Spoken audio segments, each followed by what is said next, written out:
Hi everyone, my name is Clarin Schulberg, and my educational giant is Catharine Beecher. So, Catharine Beecher was born on September 6 in 1800. She was born in East Hampton, New York, and raised there for a small part of her life. Her parents were Lyman Beecher and Roxana Beecher. Her father was a minister, so they were a very wealthy, prominent family. She's not the only famous one in her family. She has famous siblings. She has Harriet Beecher Stowe, who was the author that wrote Uncle Tom's Cabin. She has another sister, Isabella Beecher Hooker, was a suffrage leader, and her brother Henry Ward Beecher was a famous pastor like his father. When she was younger, she moved to Litchfield, Connecticut, and here she was able to attend Sarah Pierce's Academy for Young Women. And this was a unique opportunity because not only did this academy teach fine arts and what young women were allowed to learn, it taught things like math and philosophy that young women weren't able to learn as much. It was mostly open to young men. She also independently studied these topics because she wanted to learn as much as she could. And at 16, her mom died, forcing her to go back and raise her siblings because she was the oldest. She learned how to cook, clean, and manage a household. And this would play later into her life that we'll get into. She also wrote poems, and her poems attracted a professor from Yale who she was later engaged to, but they never married because he died in a shipwreck. So she never married anyone, and she never had kids, which was really unique for a woman in this time period. Most of the women, that's all you had to look forward to, and so she wanted to make sure her life still amounted to something, so that's why she really took up education. Her goals and beliefs, her main goal was just she believed in being well educated. She was well educated herself. She wanted other young women to be well educated. She wanted teachers to be well educated. She believed that a woman's touch was needed at home. Although she wanted women to become teachers, she also promoted them staying at home because she thought one of the biggest influences a woman could have was on her own children. She believed women should not get in politics because they were corrupt.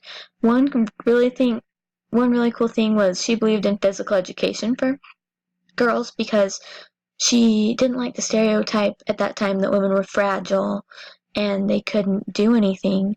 And so if you see on the picture, she had little exercises for the girls in her school to promote a healthy lifestyle.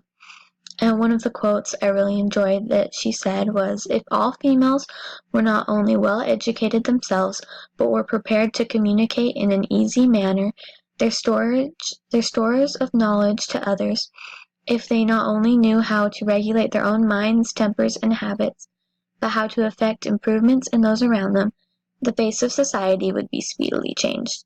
You know, Catherine really understood the role women played in society at a time that society didn't understand it.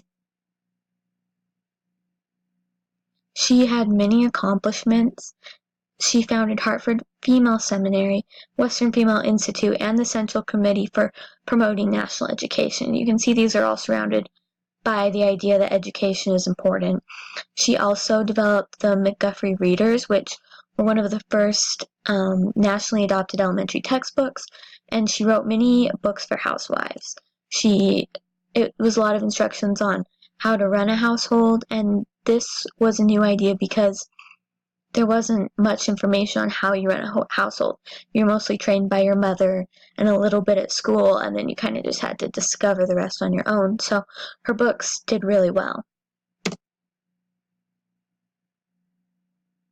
So education was obviously changed by her influence because we have female teachers. I know that sounds silly to say, but at this time, teachers were predominantly male, and she really changed the attitude to where teaching was an acceptable profession for women. And she was able to provide more than just fine arts classes for girls. They can now study math and science. She believed in teachers being educated, which led to her idea of common education, that she supported because she thought it was important for every child, boys and girls included, to have an education. She also created a path for education to move west because they'd send the female teachers out to teach students in the West.